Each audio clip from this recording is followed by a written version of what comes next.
الله أكبر.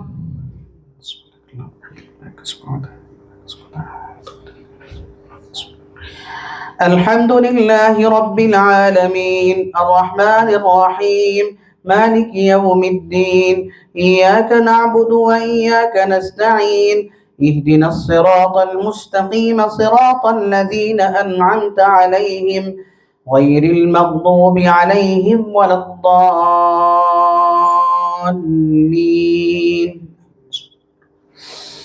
ألم تروا أن الله سخر لكم ما في السماوات وما في الأرض وأسبغ عليكم نعمه ظاهرة وباطنة ومن الناس من يجادل في الله بغير علم ولا هدى ولا كتاب منير وإذا قيل لهم اتبعوا ما أنزل الله قالوا بل نتبع ما وجدنا عليه آباءنا أولو كان الشيطان يدعوهم إلى عذاب السعير ومن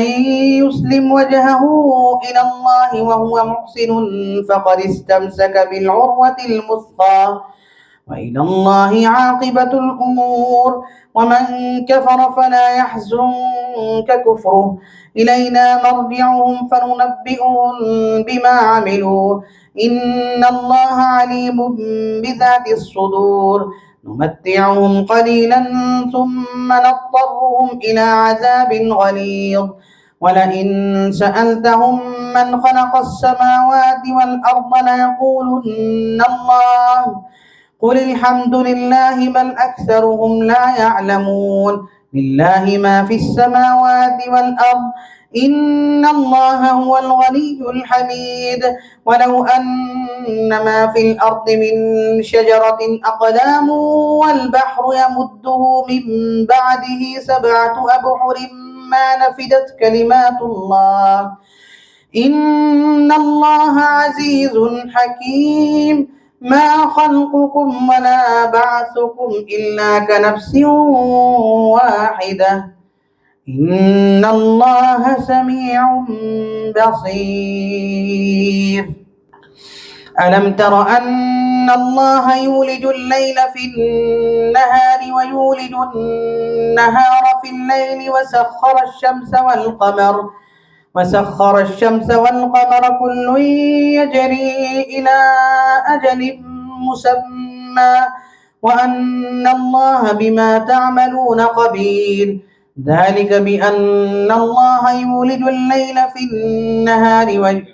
ذلك بأن الله هو الحق وأن ما يدعون من دونه الباطل وأن الله هو العلي الكبير. ألم تر أن الفلك تجري في البحر بنعمة الله ليريكم من آياته إن في ذلك لآيات لكل صبار شكور وإذا غشيهم موج كالظلل دعوا الله مخلصين له الدين فلما نجاهم إلى البر فمنهم مقتصد وما يجحد بآياتنا إلا كل ختار كفور يا أيها الناس اتقوا ربكم واخشوا يوما لا يجزي والد عن ولده ولا مولود هو جاز عن والده شيئا إن وعد الله حق فلا تغرنكم الحياة الدنيا ولا يغرنكم بالله الغرور إن الله عنده علم الساعة وينزل الغيث ويعلم ما في الأرحام وما تدري نفس ماذا تكسب غدا وما تدري نفس بأي أرض تموت إن الله عليم خبير. ألف لام ميم تنزيل الكتاب لا ريب فيه من رب العالمين أم يقولون افتراه بل هو الحق من ربك لتنذر قوما ما أتاهم من نذير من قبلك لعلهم يهتدون. الله الذي خلق السماوات والأرض وما بينهما في 6 أيام ثم استوى على العرش ما لكم من دونه من ولي ولا شفيع أفلا تتذكرون. يدبر الأمر من السماء إلى الأرض ثم يعرج إليه في يوم كان مقداره 1000 سنة مما تعدون. ذلك عالم الغيب والشهادة العزيز الرحيم الذي أحسن كل شيء خلقه وبدأ خلق الإنسان من طين ثم جعل نسله من سلالة من ماء مهين ثم سواه ونفخ فيه من روحه وجعل لكم السمع والأبصار والأفئدة ثم سواه ونفخ فيه من روحه وجعل لكم السمع والأبصار والأفئدة قليلا ما تشكرون. وقالوا أإذا ضللنا في الأرض أإنا لفي خلق جديد بل هم بلقاء ربهم كافرون. قل يتوفاكم ملك الموت الذي وكل بكم ثم إلى ربكم ترجعون. ولو ترى إذ المجرمون ناكسوا رؤوسهم عند ربهم ربنا أبصرنا وسمعنا فارجعنا نعمل صالحا إنا موقنون. ولو شئنا لآتينا كل نفس هداها ولكن حق القول مني لأملأن جهنم من الجنة والناس أجمعين. فذوقوا بما نسيتم لقاء يومكم هذا إنا نسيناكم وذوقوا عذاب الخلد بما كنتم تعملون. إنما يؤمن بآياتنا الذين إذا ذكروا بها خروا سجدا وسبحوا بحمد ربهم وهم لا يستكبرون. الله أكبر.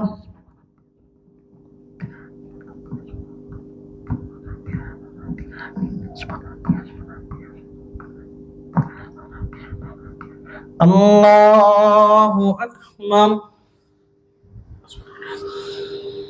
تتجافى جنوبهم عن المضاجع يدعون ربهم خوفا وطمعا ومما رزقناهم ينفقون. فلا تعلم نفس ما أخفي لهم من قرة أعين جزاء بما كانوا يعملون. أفمن كان مؤمنا كمن كان فاسقا لا يستوون. أما الذين آمنوا وعملوا الصالحات فلهم جنات المأوى نزلا بما كانوا يعملون. وأما الذين فسقوا فمأواهم النار كلما أرادوا أن يخرجوا منها أعيدوا فيها وقيل لهم ذوقوا عذاب النار الذي كنتم به تكذبون. ولنذيقنهم من العذاب الأدنى دون العذاب الأكبر لعلهم يرجعون. ومن أظلم ممن ذكر بآيات ربه ثم أعرض عنها إنا من المجرمين منتقمون. ولقد آتينا موسى الكتاب فلا تكن في مرية من لقائه وجعلناه هدى لبني إسرائيل. وجعلنا منهم أئمة يهدون بأمرنا لما صبروا وكانوا بآياتنا يوقنون. إن ربك هو يفصل بينهم يوم القيامة فيما كانوا فيه يختلفون. ومن أظلم إن ربك هو يفصل بينهم يوم القيامة فيما كانوا فيه يختلفون أولم يهد لهم كم أهلكنا قبلهم من القرون يمشون في مساكنهم إن في ذلك لآيات أولم يهد لهم كم أهلكنا من قبلهم من القرون يمشون في مساكنهم إن في ذلك لآيات أفلا يسمعون أولم يروا أنا نسوق الماء إلى الأرض الجرز فنخرج به زرعا تأكل منه أنعامهم وأنفسهم أفلا يبصرون ويقولون متى هذا الفتح إن كنتم صادقين قل يوم الفتح لا ينفع الذين كفروا إيمانهم ولا هم ينظرون فأعرض عنهم وانتظر إنهم منتظرون يا أيها النبي اتق الله ولا تطع الكافرين والمنافقين إن الله كان عليما حكيما واتبع ما يوحى إليك من ربك إن الله كان بما تعملون خبيرا وتوكل على الله وكفى بالله وكيلا ما جعل الله لرجل من قلبين في جوفه وما جعل أزواجكم اللائي تظاهرون منهن أمهاتكم وما جعل أدعياءكم أبناءكم ذلكم قولكم بأفواهكم والله يقول الحق وهو يهدي السبيل ادعوهم لآبائهم هو أقسط عند الله فإن لم تعلموا آباءهم فإخوانكم في الدين ومواليكم وليس عليكم جناح فيما أخطأتم به ولكن ما تعمدت قلوبكم وكان الله غفورا رحيما النبي أولى بالمؤمنين من أنفسهم وأزواجه أمهاتهم وأولو الأرحام بعضهم أولى ببعض في كتاب الله من المؤمنين والمهاجرين إلا أن تفعلوا إلى أوليائكم معروفا كان ذلك في الكتاب مسطورا وإذ أخذنا من النبيين ميثاقهم ومنك ومن نوح وإبراهيم وموسى وعيسى بن مريم وأخذنا منهم ميثاقا غليظا ليسأل الصادقين عن صدقهم وأعد للكافرين عذابا أليما يا أيها الذين آمنوا اذكروا نعمة الله عليكم إذ جاءتكم جنود فأرسلنا عليهم ريحا وجنودا لم تروها وكان الله بما تعملون بصيرا إذ جاءوكم من فوقكم ومن أسفل منكم وإذ زاغت الأبصار وبلغت القلوب الحناجر وتظنون بالله الظنونا هنالك ابتلي المؤمنون وزلزلوا زلزالا شديدا وإذ يقول المنافقون والذين في قلوبهم مرض ما وعدنا الله ورسوله إلا غرورا وإذ قالت طائفة منهم يا أهل يثرب لا مقام لكم فارجعوا ويستأذن فريق منهم النبي يقولون إن بيوتنا عورة وما هي بعورة إن يريدون إلا فرارا ولو دخلت عليهم من أقطارها ثم سئلوا الفتنة لآتوها وما تلبسوا بها إلا يسيرا ولقد كانوا عاهدوا الله من قبل لا يولون الأدبار وكان عهد الله مسؤولا قل لن ينفعكم الفرار إن فررتم من الموت أو القتل وإذا لا تمتعون إلا قليلا قل من ذا الذي يعصمكم من الله إن أراد بكم سوءا أو أراد بكم رحمة ولا يجدون لهم من دون الله وليا ولا نصيرا قد يعلم الله المعوقين منكم والقائلين لإخوانهم هلم إلينا ولا يأتون البأس إلا قليلا أشحة عليكم فإذا جاء الخوف رأيتهم ينظرون إليك تدور أعينهم كالذي يغشى عليه من الموت فإذا ذهب الخوف سلقوكم بألسنة حداد أشحة على الخير أولئك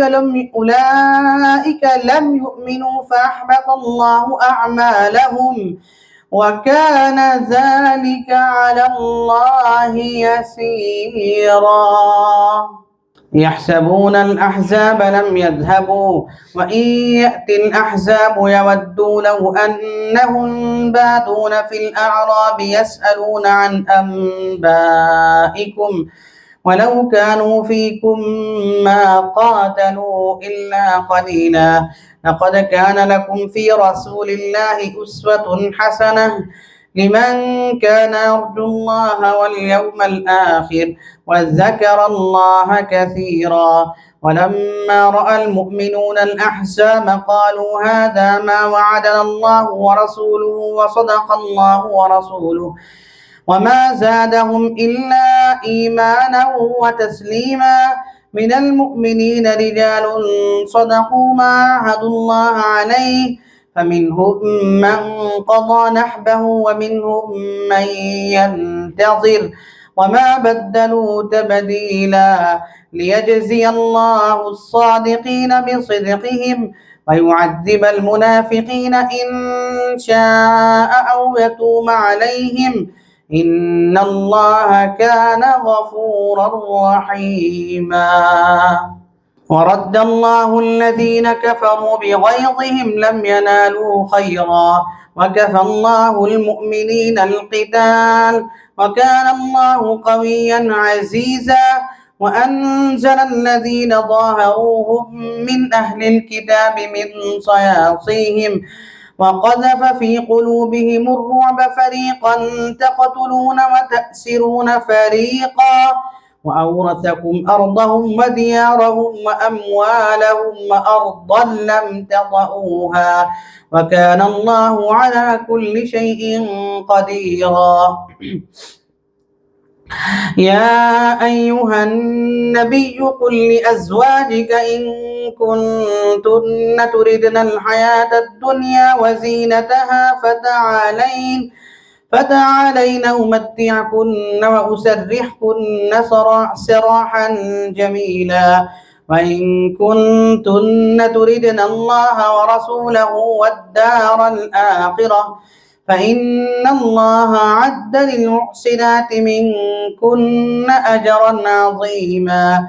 يا نساء النبي من يأت منكن بفاحشة مبينة يضاعف لها العذاب ضعفين وكان ذلك على الله يسيرا